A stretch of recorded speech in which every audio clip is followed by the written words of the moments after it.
Olá galera, com vocês aqui, professor Luizão. E mais uma vez vamos fazer essa aulinha para vocês aqui, um bate-papo. E hoje nós vamos falar sobre toda essa situação que nós estamos passando há muito tempo. E quais são as reações das pessoas nesse processo, correto? Como que elas estão sentindo, como que elas estão nos seus processos psicológicos, né? Então, são esses fatores psicológicos da pandemia, ok? Então, estou mostrando para vocês aí como a gente vivia antes da pandemia, né? Antes da reclusão social, desse processo que foi imposto para a gente de uma maneira assim, rápida, sem ter assim a preparação, claro, né? É um processo pandêmico e a Organização Mundial da Saúde declarou que era uma pandemia mundial. Bom, enfim, não vamos discutir esse processo. E aí nós vivíamos um processo de ambiente aberto, a gente chama de macro. Então a maioria de vocês aqui já sabe o que é macrociclos, mesociclo e microciclo. Eu vou fazer uma comparação até por ideia de um professor que é meu mentor, tá? O Fábio Seschini. Então a gente vivia onde nós podíamos fazer tudo que a gente queria. Então, uma situação, um processo no qual você não tinha controle, ou melhor, tinha controle sobre o que você fazia, tá? E quando veio a pandemia, não houve preparo, vai vir determinada pandemia, então nós vamos se preparar a respeito disso, daquilo e tal. E, na verdade, se você for levar para um processo político, muitas pessoas dentro do processo político, começando lá na China, já sabia dessa pandemia, mas não foi passado. Mas isso é outro papo, correto? Então, como que a gente vivia nessa época aí, macro, né, ambiente aberto? Aí a gente vivia num ambiente amplo, de muitas opções, íamos onde nós queríamos, voltava se quisesse, a gente ficava lá, não tínhamos somente o ambiente de trabalho, tá? Ou somente o ambiente caseiro, ou melhor, né, falando, na verdade, muitos de nós só voltamos para casa à noite, porque a maioria, o que acontece? Sai de manhã e volta à noite, por vários motivos. Trabalha, faculdade, ou trabalha 12 horas, ou trabalha 16 horas, e aí normalmente as pessoas quando moram, né, longe do seu trabalho, elas voltam só depois das 10 horas, 11 horas, ou 22, 23 horas para casa, pessoas que chegam a 1 hora da manhã, tá? Que é a grande maioria das pessoas nesse aspecto. E o nosso fator psicológico, éramos, digamos assim, de harmonia, então você ia para muitos lugares, tá? E então você vivia, vamos dizer assim, com alegria, nos relacionávamos com muitas pessoas, fazíamos encontros, happy hours, tínhamos uma vida de relacionamento bom, relacionamento com as outras pessoas, onde dava muitas risadas, e esses processos foram totalmente podados da gente, correto? Então, e uma grande parte das pessoas também praticavam exercícios. Os exercícios são rotinas diárias dessas pessoas. Elas já têm o hábito de praticar esses exercícios, tá? Nos seus locais de costume. Não importa se é na academia, se é um campo, se é sempre treinamento, e não importa qual que é o tipo de exercício. Então, esses exercícios eram os remédios para aliviar as tensões, né, as sobrecargas do dia a dia, correto? Portanto, tudo isso foi podado, rompido repentinamente. E as pessoas fizeram o quê? Não sabia mais o que fazer, tá? Então tudo que dava prazer para elas foi cortado. E aí as pessoas demoraram um tempo para poder entender o que aconteceu. Na verdade, muitas nem assimilaram ainda. Tem muitas aqui que estão viajando no tempo, tá? Não assimilaram não assimilou aquilo que aconteceu, correto? E aí, o que aconteceu com essas pessoas? Começaram a desenvolver o quê? Ansiedade, depressão, sedentarismo, estresse, e aí acúmulo de gordura, adiposidade. A gente vamos falar mais para frente. Então, e a ansiedade? Sentimento de desconforto, nervosismo ou preocupação sobre um evento com resultados incertos, são sintomas, tá, que são acompanhados para os sinais fisiológicos de excitação, como sudoreses, tremores, tonturas, taquicardia. Então as pessoas quando desenvolvem ansiedade, muitas perdem o controle, porque nem todas as pessoas assimilam aquela situação da mesma forma. Eu falo sempre assim para meus alunos: a mulher tem a parte menstrual dela, o ciclo menstrual, mas nem todas reagem do mesmo jeito. Eu tenho alunas que, para elas, o ciclo menstrual vem na pré, durante e pós-menstrual, elas agem naturalmente. Outras não, quando elas já vão entrar no ciclo menstrual, eu não vou treinar, não vou trabalhar, eu tô mole, e assim vai. Então é o mesmo sintoma, mas com reações diferentes. Então as pessoas, nem todo mundo consegue absorver ou assimilar aquele processo no qual ela está passando. O outro processo é da depressão, tá? Aí já a depressão já é um processo psiquiátrico crônico, tá? Recorrente, tá? Recorrente e que produz, por exemplo, alterações no humor caracterizada por tristeza profunda, forte sentimento de desesperança, né? A pessoa não acredita em nada. É necessário identificar os sintomas e procurar ajuda médica, tá? Os quadros de depressão, tá? A tristeza não dá trégua, meu. Ela pega o cara e já era, mesmo que não haja uma causa aparente. Mas a depressão é um processo que ela é recorrente de alguma coisa. E às vezes a pessoa fica curtindo aquilo. Eu falo assim que depressão não é assim: você deita hoje feliz da vida, com tudo bem, funcionando bacana, e amanhã acorda depressivo. Não é assim que funciona. Em alguma coisa, eu falo que há algumas coisas que não foram resolvidas e alguma coisa que causa uma certa tristeza para a pessoa e ela vem curtindo aquilo por muito tempo, correto? Aí nós temos o processo de estresse, tá? É uma resposta física ao nosso organismo, tá? A um determinado estímulo que foi dado, beleza? Quando a pessoa está estressada, o corpo pensa que está sob ataque, tá? E muda para o modo vamos lutar ou vamos fugir. Esse é o processo, liderando ou liberando uma mistura complexa, uma mistura bem grande de hormônios e substâncias químicas, como adrenalina, cortisol e norepinefrina, para preparar o corpo para a ação física. É a mesma coisa assim, ó, o Sayers, em 1956, ele começou com esse processo o processo de adaptação, tá? Nós temos lá o processo de individualidade biológica, processo da sobrecarga, tá? Então tem o processo da adaptação, e a gente pode falar a respeito disso. E aí o corpo, ele precisa de uma adaptação. Então você está fazendo exercícios, por exemplo, então sob o exercício, o fator psicológico, o fator fisiológico, a parte muscular, ele recebe um estresse. E o corpo tem que fazer o quê? Um processo de autodefesa. Então, nesse caso dos exercícios, né, como eu falei, os hormônios são liberados, substâncias químicas como adrenalina, cortisol, são tudo liberado para poder fazer a defesa desse estresse relacionado ao exercício. Bom, e aí o que aconteceu com esse processo da pandemia? Todo mundo para casa. Então, a pessoa ficou praticamente num microambiente, vamos colocar assim. Então, o sedentarismo ele traz muitos riscos ao corpo, como doenças cardiovasculares, osteoporose, diabetes, obesidade. Nenhuma novidade para vocês: o aumento do colesterol, tá? Hipertensão arterial, aí as pessoas podem ter infarto, tá?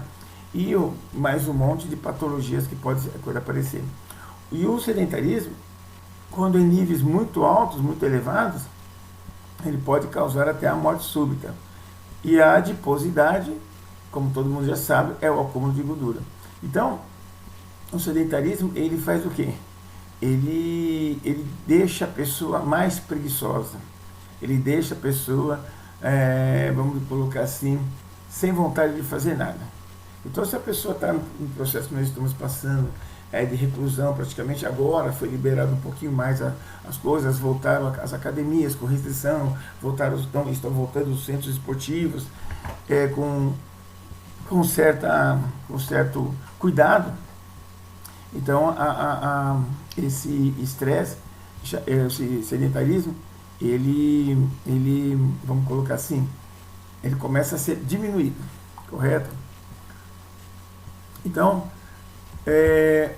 o que a reclusão afetou de forma, eu sempre falo assim, ó, varia muito onde a pessoa teve a sua reclusão. Então vocês podem ver aí, ó. Então vocês têm vários tipos de casas, tá? Então isso aí, como eu falei anteriormente, o ambiente micro. Então muitas pessoas, quando foram para a reclusão, algumas, por exemplo, que têm chácaras, que têm famílias com chácaras, foram para chácaras. Outras em casas grandes, outras ficaram em ambientes de apartamento, tá? Como eu mesmo, tá? E aí eu vejo que há diferenças, tá? Na assimilação da reclusão. Então, por exemplo, uma pessoa que mora num apartamento, ela praticamente ficou, né? O tempo inteiro, o dia inteiro, dentro daquele apartamento, diferente do tamanho do apartamento, tá? Claro que faz diferença quanto menor, né? Mas são poucos que tiveram aquele apartamento que tem 150 metros, 200 metros quadrados, tá? É diferente, mas mesmo ficou presa, correto? Mas uma pessoa que foi para uma chácara, que tem piscina, que tem um campo, onde ela pode correr, pode nadar, então para ela praticamente foi umas férias, correto? Até eu queria ficar numa chácara assim, igual essa chácara que está no desenho para vocês aí, até eu que gostaria de ficar. E o que acontece? Então, ela saiu, como eu falei, todas as pessoas saíam, né, para todos os lugares e tinha essa liberdade durante a pandemia. E aí, quando elas ficaram em espaço reduzido, portanto, no ambiente micro, o que acontece nesse momento? As pessoas vão ficando mais irritadas, entediadas, sem opções de afazeres, principalmente aquelas pessoas que ficaram em apartamentos. Por exemplo, conheço pessoas que as casas delas são grandes, então elas corriam na casa delas, no quintal, porque tem um quintal gigantesco. Então, teoricamente, elas conseguiram fazer um tipo de atividade física um pouquinho mais intensa. Bom, mas outros ficaram sem opções, né, dos afazeres normais. Por esse motivo, os processos psicológicos foram totalmente aparecendo e aumentando de acordo com o passar da semana. Nós praticamente estamos, né, e ficamos praticamente aí quase 4 meses trancados. Depois dos 4 meses começaram as coisas a ser um pouco mais liberadas. E cada pessoa, como eu falei, tem a capacidade, né, de suportar as sobrecargas, tá, em que uma situação pode colocar sobre elas. As discórdias em muitas famílias aumentaram. É só vocês olharem os noticiários de brigas fatais. Mas ninguém comentou ainda sobre as brigas de casais, porque essa não dá ibope. Então, por exemplo, se o marido matou a mulher matou o marido, alguma coisa fatal, então aparece aí na mídia, principalmente essas mídias compradas. Bom, e uma situação que poderá acontecer pós-pandemia, sem sombra de dúvida, galera, é o divórcio, tá? Os divórcios, eles vão ser, assim, uma coisa grande.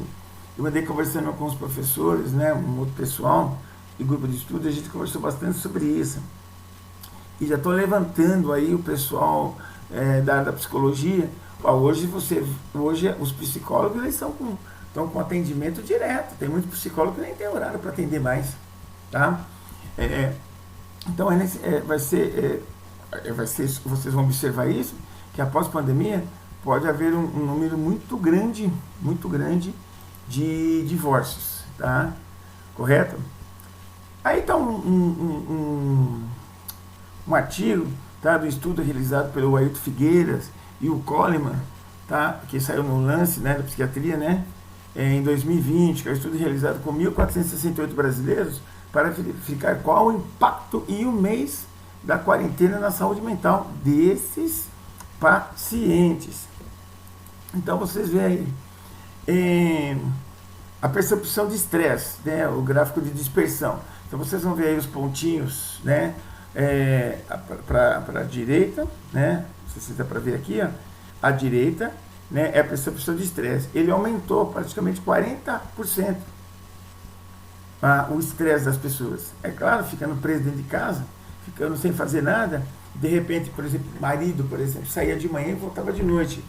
E aí ele tinha pouco contato com a mulher, pouco contato com os filhos. E aí o que acontecia? E agora ele passou a ter muito contato, às vezes ajudar a fazer a lista de casa, porque as professoras, os professores, as escolas mandaram lições online e coisa que ele não está acostumado a fazer. Então a mãe estressou, o pai estressou, os filhos também, logicamente, vão sentir esse estresse e vão ficar também estressados. Então, nesse gráfico mostra que a dispersão foi aumento de 40%. E a percepção de depressão, tá, aumentou na base de 90% também, correto? Então, imagine só a depressão. Essa é a parte principal ou a parte mais importante que tem das pessoas, tá? Esse aumento da depressão. Esse aumento da depressão pode fazer a pessoa cometer atos, não vou falar involuntários, mas atos, digamos, prejudiciais para ela e para as outras pessoas. Então, a depressão é um outro processo. Síndrome do pânico. A gente tem contato com pessoas que a depressão aumentou, inclusive a síndrome do pânico também aumentou, tá? Tiveram síndrome do pânico. A ansiedade aumentou aí 71%, é a que praticamente que mais aumentou. As pessoas que já são ansiosas na vida boa, imagine em reclusão, como que elas estão? Aumentaram mais ainda essa parte de ansiedade. E como será pós-pandemia? Porque a gente está ainda na reclusão, foi liberado algumas coisas, mas estamos na reclusão ainda, correto? Esse estado vai ser bem, em algumas situações, vai ser bem inevitável, correto? Os fatores psicológicos, com certeza, em todas as pessoas, variando, vai variar a intensidade. Como disse, cada pessoa tem uma forma de encarar essa determinada situação, correto? E pode aparecer alguns que são mais suscetíveis e outros que resistem mais. Então, as doenças, na grande maioria das pessoas, vão estar mais elevadas. E essas doenças são esse estresse, essa ansiedade, essa depressão, o sedentarismo aumentar, porque nós vamos falar um pouquinho da parte do exercício, tá? O aumento, quer dizer, o sedentarismo aumentou, a adiposidade também vai aumentar, tá? Então, num quadro geral, a saúde do brasileiro vai estar totalmente precária, correto? Totalmente precária. E como será, né? E como vai estar a condição física dessas pessoas, como eu falei anteriormente? Os exercícios, como vai estar na mente das pessoas, tá? Será que as pessoas vão voltar ou acabar, né, quando chegar que já está voltando agora, com a intenção de praticar exercício? Então nós estamos vendo, houve uma liberação das academias em várias cidades, praticamente no Brasil inteiro, mas as pessoas ainda, a grande maioria, está com medo. Por isso que houve essa diminuição da procura em academia, até porque as academias têm que trabalhar com um número reduzido de alunos, por horário, tem que ser agendado. Tá? E mesmo assim, não são todas as academias que voltaram com seus horários lotados. São poucos horários que tem muito mais alunos do que outros, mas a grande maioria ainda está pensando. Muitas pessoas, teoricamente, moram com pessoas que têm dentro do quadro de riscos, correto? E então esse processo vai ser demorado para voltar. E aí o que acontece? A condição física das pessoas nesse momento está como? Uma porcaria, tá? No início da pandemia, correto? As pessoas entraram com, opa, vamos praticar exercício, porque exercício é bom, ajuda a elevar o nível de proteção e blá, blá, blá, blá, blá, blá. Mas nem todos estavam preparados para isso. Então, os exercícios, eles podem aumentar o grau de satisfação das pessoas no aspecto psicológico. Então, por exemplo, a intenção dos exercícios, né, vamos dizer assim, prática, né, todas as pessoas que já praticavam exercícios, pode, né, vão voltar para suas rotinas, mas nem todas voltaram. E aquelas que eram iniciantes, tá, no início da pandemia, será que elas vão retornar às atividades práticas? Essas que eu estou falando, que vai ter o problema de adaptação, que não sabe se vai voltar, porque trabalham, que moram com pessoas do grupo de risco. E aí, dentro do que a gente está falando, essa prática dos exercícios, né, tem melhores efeitos positivos do que a ingestão de remédios? Isso tem, aqui é uma afirmação. E o enjoyment, alguém sabe o que é enjoyment? Enjoyment tem uma tabela de percepção de esforço, uma percepção, que é uma tabela de satisfação, para saber se a pessoa está bem, tá, dentro daquele processo, que é isso aqui, ó. Correto? Então aí vocês estão vendo a linha amarela, 0. Então do 1 ao 5, né, ela está bem positivo, e para baixo é o negativo. Então às vezes a pessoa chega para treinar, seria legal o professor trabalhar com esse sentimento aí de satisfação, prazer, enfim. A pessoa pergunta, como é que você está hoje?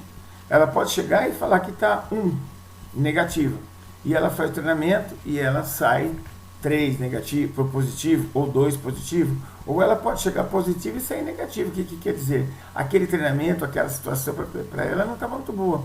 Então a gente avalia muito a satisfação do aluno por isso.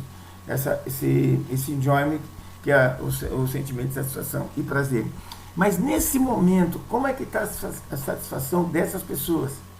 Quando elas entram na academia, experimenta fazer, tá? Muitas vão falar, não, eu estou bem, eu estou legal para treinar. Correto?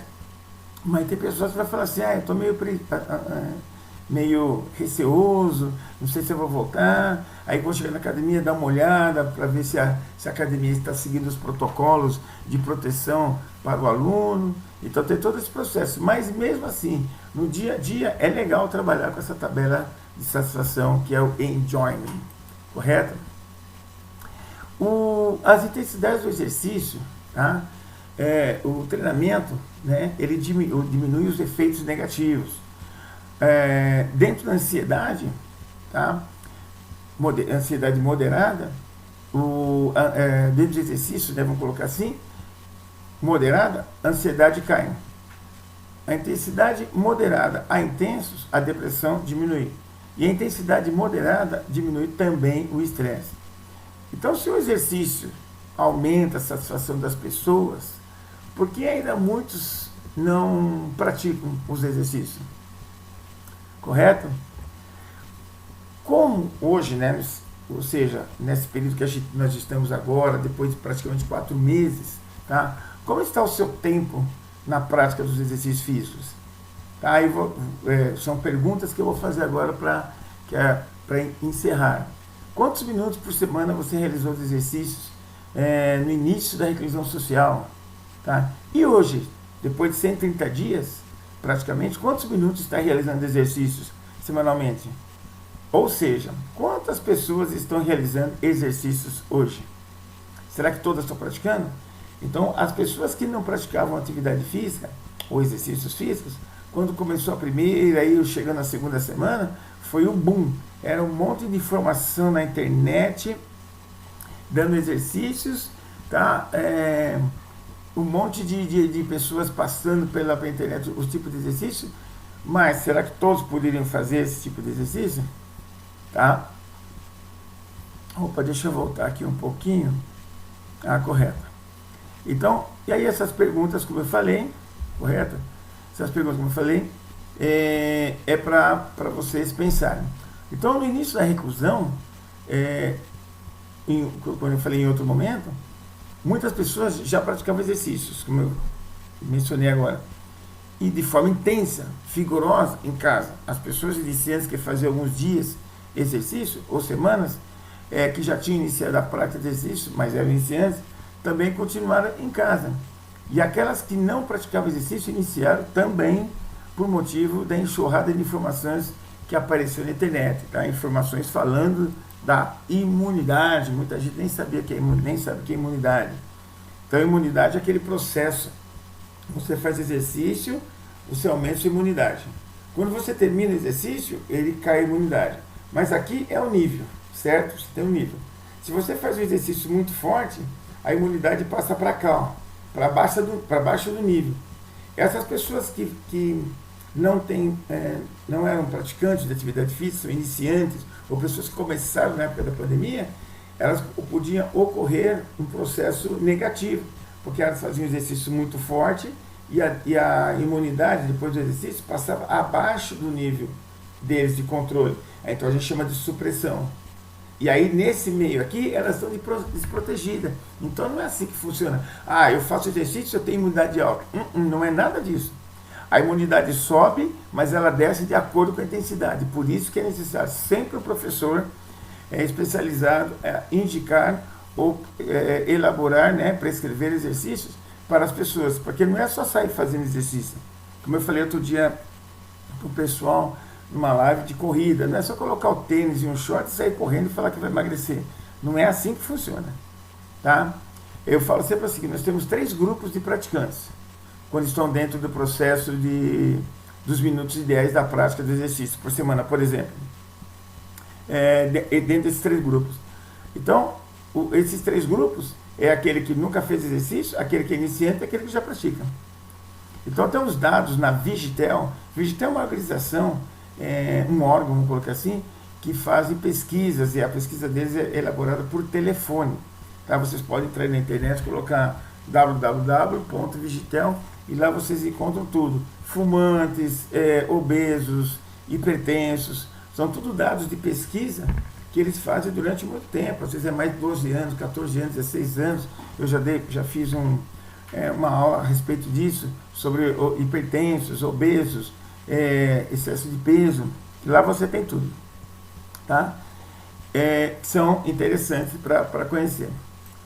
E aí, como eu falei, para a gente encerrar, as perguntas: quanto mais tempo iremos viver dentro dessa situação?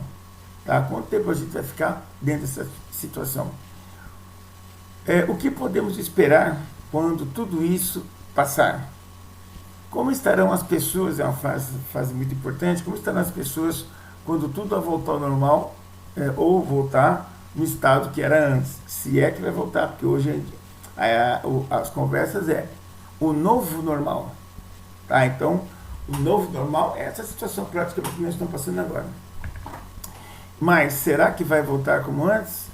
Muitas empresas mudaram seus processos de trabalho, como home office, reuniões, e blá blá blá e blá blá blá. Então, para encerrar, galera, aí estão meus dados, quem quiser fazer pergunta. Então, esse é o fato. Como que você está sentindo durante a pandemia? Correto? Essas perguntas que eu passei, eu vou voltar aqui, tá? Se vocês quiserem anotar, tá? Vocês podem assistir depois, anota e pode mandar para mim a resposta do que vocês acham desse processo. Beleza, galera? Mais uma vez, obrigado por estar aqui e vamos para o próximo vídeo que eu devo colocar logo logo. Beleza, galera? Um abraço e até mais.